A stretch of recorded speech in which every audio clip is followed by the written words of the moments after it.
जब पूरा Israeli media सख्त तरीन सरकारी गिरफ्त में आ चुका है, जब टीवी चैनल्स, अखबारात और ऑनलाइन प्लेटफॉर्म्स को तबाही की असल तस्वीरें बाहर जाने से रोका जा रहा है, जब ज़मीनी हकायक पर पर्दा डालकर आलमी राय आमा को गुमराह किया जा रहा है, एन उसी वक्त इजराइल पूरी दुनिया में एक बयानिया घड़ने की कोशिश कर रहा है। अमरीकी मीडिया इदारों पर मुहिम चली हुई है कि इजराइल ने ये हमले क्यों किए। इजराइल दिफा में था, कमजोर था, अपने शहरियों को बचाने के लिए उसने कार्रवाई की ताकि जंग के इस एक रुख को दुनिया के सामने रखा जाए जो सिर्फ इजराइल को मासूम और मजलूम दिखाए।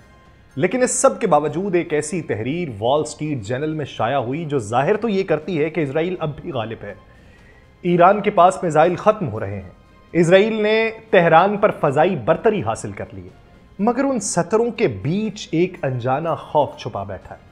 वो खौफ कि यह जंग इतनी महंगी है कि शायद इजराइल ज्यादा दिन बर्दाश्त ना कर सके, कि उसके दिफाई इंटरसेप्टर्स तेजी से खत्म हो रहे हैं, और साथ ही साथ ये कि ईरान के आधे मिसाइल जखीरे अभी बाकी हैं और कुछ जेर जमीन छुपे हुए हैं जिनका कोई हिसाब किताब ही मौजूद नहीं। उस तहरीर में मौजूद दावे अपनी जगह, मगर तहरीर के बैनुस्सतूर एक ऐसा खौफ अक्स नुमाया करता है जो इजरायली दिफा की हकीकत, उसके नुकसानात और एक तवील जंग की नाकाबिले बर्दाश्त कीमत को बेनकाब कर रहा है। आप सब पर सलामती हो, मैं यासिर रशीद हूं और आप देख रहे हैं 92 डिजिटल। नाज़रीन, वॉल स्ट्रीट जर्नल की रिपोर्ट के उस इक्तबास में जंग की तवालत और दोनों फरीकैन की सलाहियत पर सवाल उठाया गया कि वो कितने अरसे तक ये जंग जारी रख सकते हैं। उस रिपोर्ट के मुताबिक इजरायली इंटेलिजेंस ये अंदाजा लगाती है कि ईरान के पास ऐसे 2000 के करीब बैलिस्टिक मिसाइल मौजूद थे जो 1200 मील यानी तकरीबन 1900 किलोमीटर तक मार करने की सलाहियत रखते हैं, जिसका मतलब है कि वो मुकम्मल इजरायली सरजमीन को बआसानी निशाना बना सकते हैं। लेकिन इजराइल ने इस जंग का आगाज जुमे की सुबह एक अचानक और मरबूत हमले से किया जिसमें उसके खुफिया एहलकारों और फजाइया ने बैक वक्त ईरान के अंदर मौजूद मिसाइल तनसीबात पर जरब लगाई। रिपोर्ट दावा करती है कि उन हमलों में ईरान के एक बड़े हमले का असलहा और मिसाइल जखीरा तबाह हुआ और यह हमला ईरान के दिफाई तवाजुन को बज़ाहिर मुतासिर करता दिखाई देता था, मगर रिपोर्ट के मुताबिक सूरत हाल कुछ और ही कहानी सुना रही है। तल अबीब, हैफा और नेग्यू जैसे अहम शहरों पर होने वाले हालिया ईरानी हमले इस बात का सबूत हैं कि ईरान के पास बच जाने वाले मिसाइल ना सिर्फ कारआमद हैं, बल्कि हमलों की रफ्तार और शिद्दत से अंदाजा होता है कि ईरान जंग को लंबे अरसे तक जारी रखने की हिकमत अमली रखता है। उस रिपोर्ट के मुताबिक ईरान की मिसाइल पैदावार की मकामी सलाहियत, चीन से हासिल मुमकिन खामाल और मुनज़्ज़म लॉन्चिंग निज़ाम इस बात को तक़वियत देते हैं कि जंग फौरी ख़त्म होने वाली नहीं।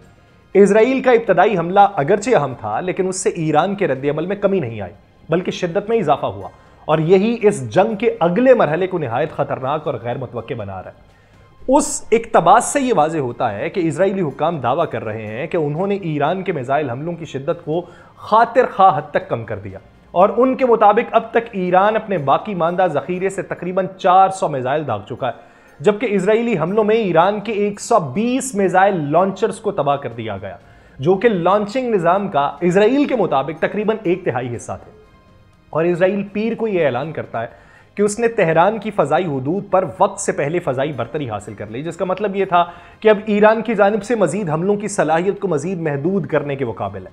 लेकिन उस रिपोर्ट के मुताबिक ईरान की जानिब से मिसाइल हमलों की शिद्दत में कमी आई, और जुमे की रात जब जंग फिर से शुरू हुई तो ईरान ने 150 से जायद मिसाइल फायर की, लेकिन मंगल की दोपहर तक उस रिपोर्ट के मुताबिक सिर्फ 10 मिसाइल दागे गए, जो कि इस बात का इंदिया है कि या तो ईरान की जखीरा अंदोजी और लॉन्चिंग सलाहियत को वाकई नुकसान पहुंचा है, या वो जानबूझकर किसी बड़ी जवाबी कार्रवाई की तैयारी के लिए वक्ती वक्फा इख्तियार कर रहा है।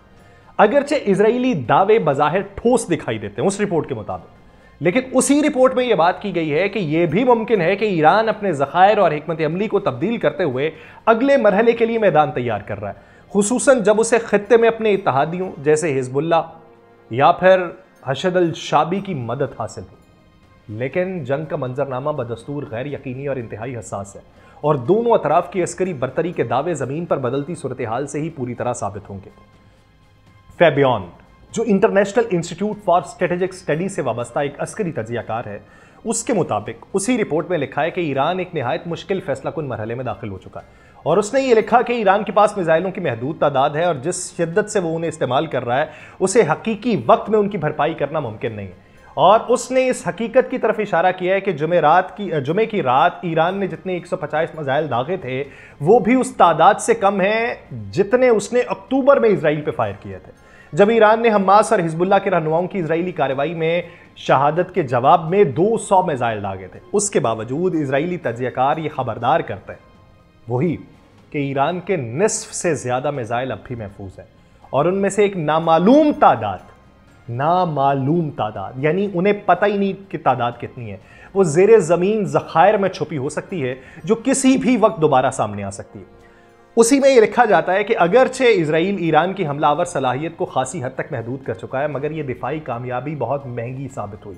इजराइल का मारूफ मालियाती अखबार दी मार्कर के मुताबिक सिर्फ एक रात की मिसाइल दिफाई इकदामात पे इजराइल को 1 अरब शक्ल तकरीबन $285 मिलियन खर्च करना पड़े।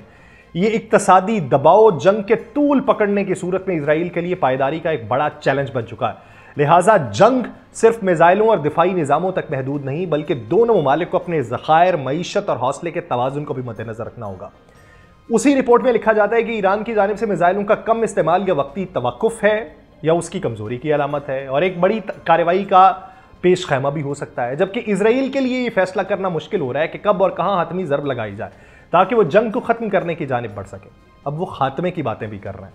एक्सपर्ट्स उसी इक्तबास में ये मानते हैं कि मौजूदा शिद्दत के साथ इजराइल और ईरान के दरमियान तवील मुद्दती जंग मुमकिन नजर नहीं आती।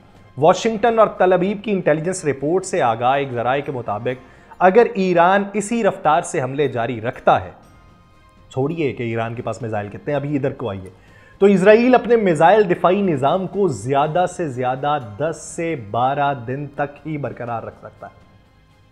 ये उस रिपोर्ट में लिखा जा रहा है। फिर साथ में यह कहा कि बशर्त यह कि उसे अमेरिका की जानिब से नए हथियार ना दिए जाए या अमेरिकी अफवाज बराह रास्त मुदाखलत न करें।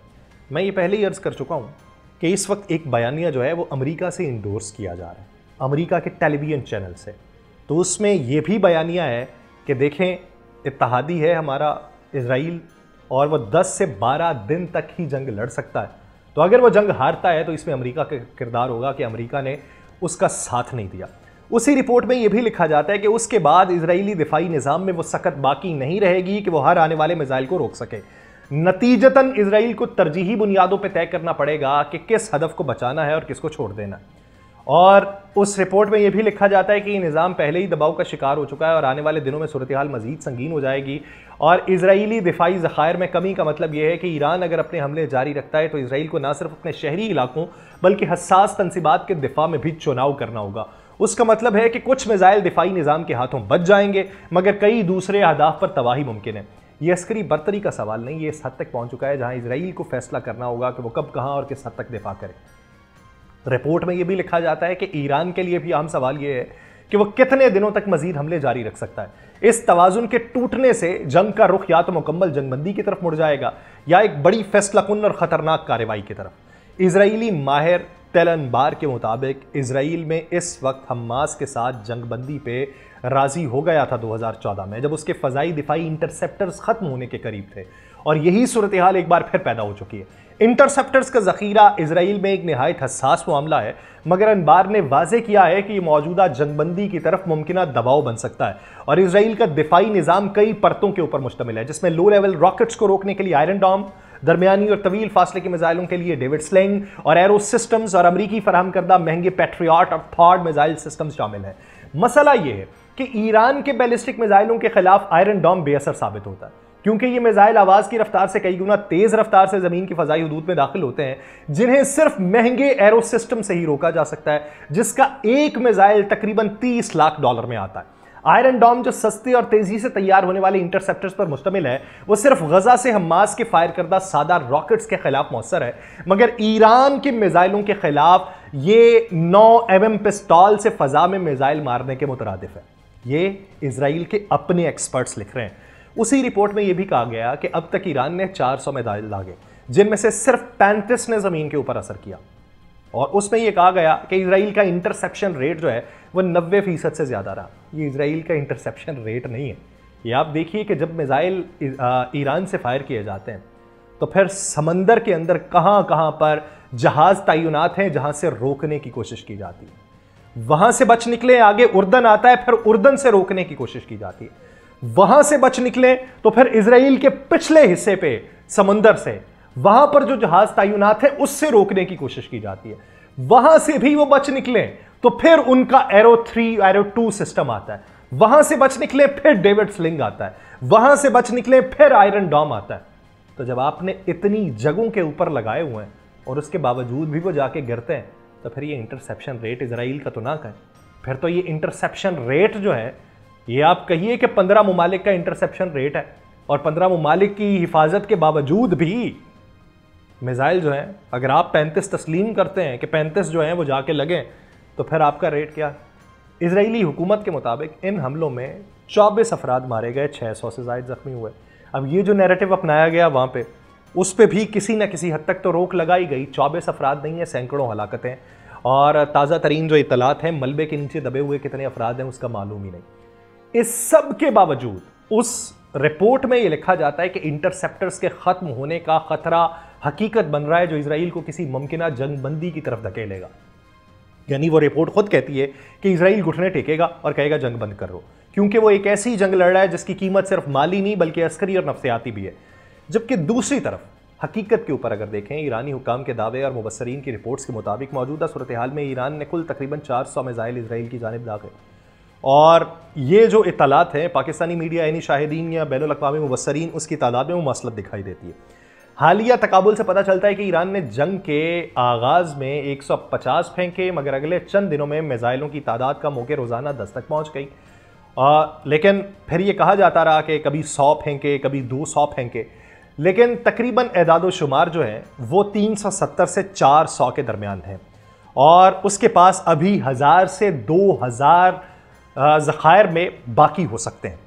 इजरायली इंटेलिजेंस के मुताबिक 120 लॉन्चर्स को निशाना बनाया गया था जो ईरान के लॉन्चिंग इंफ्रास्ट्रक्चर का तकरीबन 1/3 बनता है। लेकिन अलबत्ता ज़ेरे ज़मीन महफूज शुदा लॉन्चर्स और साख्ती पनागाहें अभी तक उनके दस्तरस से बाहर हैं, जिनकी तादाद हुकूमती तौर पर खुफिया रखी गई है। और एनालिसिस कॉशन इन्हसार करते हैं कि उन ज़खायर की असल तादाद अभी मालूम ही नहीं। जब बात मिसाइलों की इकसाम की आती है तो ईरान ने मुख्तलिफ WR इकसाम का इस्तेमाल किया, जैसे शहाब 3, खैबर शिकन, इमाद, गदर और दावे के मुताबिक हाज कासिम भी कुछ मराइल में दागा गया। लेकिन कुछ आला रेंज और जदीद मिसाइल जैसे शहाब 5, शहाब 6, खुरमशहर 4 वो अभी मंजर आम पे ही नहीं आए। ये उन हथियारों में शामिल हैं जिन्हें ईरान ने मुस्तकबिल के लिए महफूज रखा है, जिनकी जांच अभी बाकी है। और हालिया मंजरनामे का खुलासा ये है कि ईरान ने तकरीबन 400 के करीब मिसाइल इस्तेमाल किए, जिनमें 150 इब्तदाई रात में दागे गए और उसके बाद तादाद कम होकर 60 तक आई, फिर 50 तक, 40, 30, 10। इसके पास मुमकिना 1000 से 2000 मिसाइल बाकी हैं, जिनमें से निस्फ अभी फाल ज़खायर में हैं, जबकि कुछ ज़ेरे ज़मीन या खुफिया लोकेशंस पे हैं। और ईरान ने मतनू इकसाम के मिसाइल इस्तेमाल किए, जबकि जदीद तरीन इकसाम अभी या तो तजर्बाती मराहिल में या मुस्तकबिल के लिए महफूज रखी गई। और ऐन मुमकिनात है कि तजर्बा ही पहला इसराइल के ऊपर किया जाए। देखिए कि उसके नताइज क्या रहते हैं। लेकिन आप ये देखिए कि डर की रमक या उसका उनसर उसी बयानिए में कितना नुमाया है, जिस बयानिए के ऊपर इस वक्त करोड़ों डॉलर्स जो हैं वो खर्च किए जा रहे हैं ताकि दुनिया में वो पैगाम पहुंचाया जा सके कि इजराइल तो मासूम है। अब घुटने कौन टेकेगा, टेक के माफ़ी कौन मांगेगा और जंगबंदी की दरख्वास्त कौन करेगा, और फिर वो जो परसेप्शन था वो किस हद तक ज़मीबोस होगा, ये एक बुनियादी सवाल है। मुझे दीजिए इजाज़त, अल्लाह के बाद।